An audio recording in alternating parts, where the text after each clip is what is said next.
Assalamualaikum warahmatullahi wabarakatuh. My name is Nadine Restu and my official number is A1M21913. In here, I would like to respond 3 videos from my friend.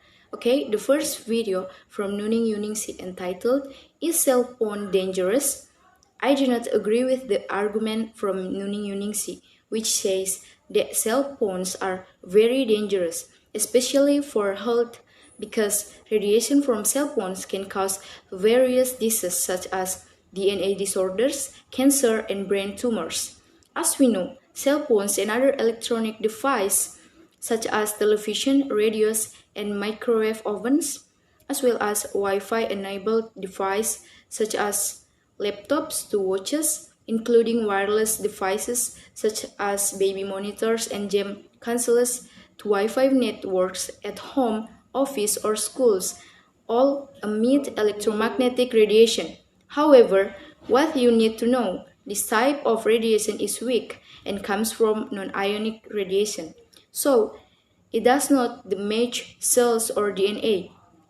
This differs from higher electromagnetic radiation such as X-rays or UV, ultraviolet rays from sunlight, which can damage DNA in cells, causing health problems such as tumors, cancer, and infertility. The effect of non-ionic radiation on cell phones, citing popular science based on research, is to hit a small part of the body that is exposed. Even then, with a very small amount of heat, that it hardly causes any ill effects. So, is the connection between cell phones and brain cancer. So far, most of the population-based studies of thousands of people over the years have not shown an increase in cell phone users in causing an increase in the number of people with brain cancer. John Mulder, Emeritus Professor of Radiation Oncology at the Medical College of Wisconsin, said there may be a link between radiation and brain cancer, but no study has ever shown a causal link. Most public health agencies around the world, such as the CDC, American Cancer Society, and the World Health Organization, agree on one thing. Today, there is no scientific evidence to confirm that low radiation from electronic devices is a threat to human health. The evidence of the above research strengthens my view that cell phones are not dangerous for health, but on the contrary, cell phones provide many benefits for users, such as a very effective and efficient communication tools, as a medium of information, as a means of facilities for business, and many other benefits. Next, I would like to respond video from Irnawan Darsa entitled "Technological Developments Have a Negative Impact on the Character of Adolescents." I do not agree with the argument from Irnawan Darsa, who said that technological development has a negative impact on technological development, namely low character values, especially from the social aspect. I think that teenagers use technology not only to open social media for fun, but to socialize with friends or other people via social media. Besides that, not all teenagers use technology wrongly. It depends on the teenagers who use technology. In essence, back to their respective teenagers, maybe they can also be monitored by his parents, because as a teenager he must be able to filter or sort out what is good and what is not good.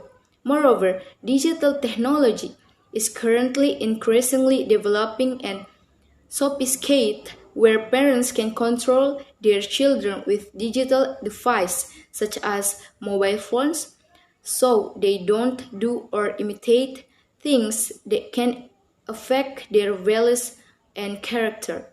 In Cominfo and UNICEF research on the behavior of children and adolescents in using the internet, the study entitled "Digital Citizenship Safety Among Children and Adolescents in Indonesia" One of the main conclusions generated from this study is that children and adolescents have three main motivations for accessing the internet: to seek information, to connect with friends old and new, and to entertainment.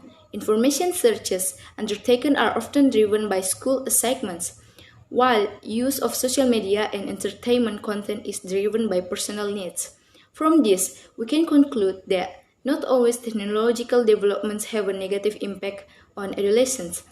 On the contrary, with the development on technology, there are many benefits and positive impacts that teenagers get, such as relationship building and cultural awareness. Identity, namely, children and adolescents can share interests with other children, join new groups, develop independence, engage in positive self-expression by personalizing profile page and then participating in discussion on topics of interest to them. These things are needed in building a sense of identity in each child. And the last, I would respond the video from Anissa Legina Rabiatul entitled "The Impact of Indonesian Education in the Middle from the COVID-19 Pandemic."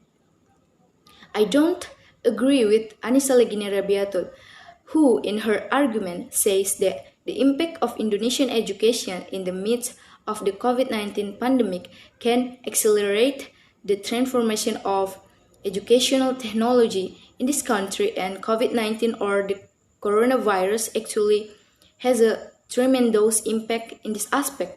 I don't agree with this because it seems that this present Indonesia with challenges and many obstacles and factors that actually make education ineffective.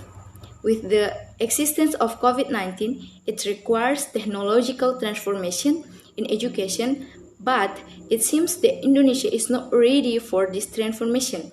The application of digital technology transformation that is evenly distributed in the Indonesian education sector in the last few years is still far from expectation.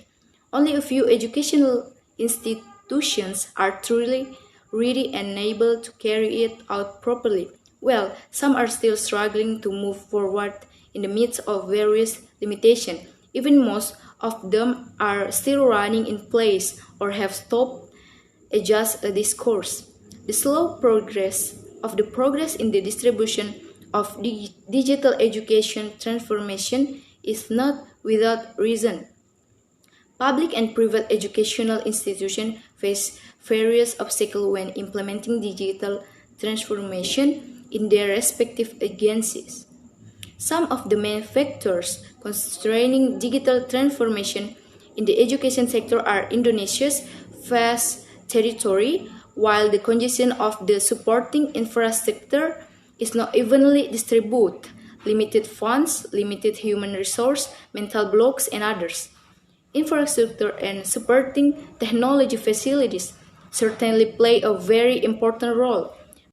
Without an adequate internet connection, supporting equipment such as servers, laptops or computers, cell phones, scanners, cameras, academic information system, and good management, of course, it is impossible for digital transformation to be carried out smoothly and successfully, as quoted in the news on technews.com Tuesday, July 14, 2020. 300,000 9.35% kindergarten, elementary, and junior high school students in the city of Bandung do not have learning facilities. This is a big challenge for government policies in education today. The economic condition of the parents is good. Cell phones or laptop facilities are not a big problem.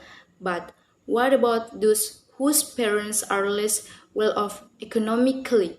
Of course, this is a big obstacle. How can the child participate in online learning if you don't have a cell phone? This is one of the obstacles to the transformation of educational technology in this country. In fact, this is still not well realized because the factor is not ready and the infrastructure is inadequate and unsupportive. Well, maybe that's all response from me. Sorry for the mistake, and wassalamualaikum warahmatullahi wabarakatuh. Thank you.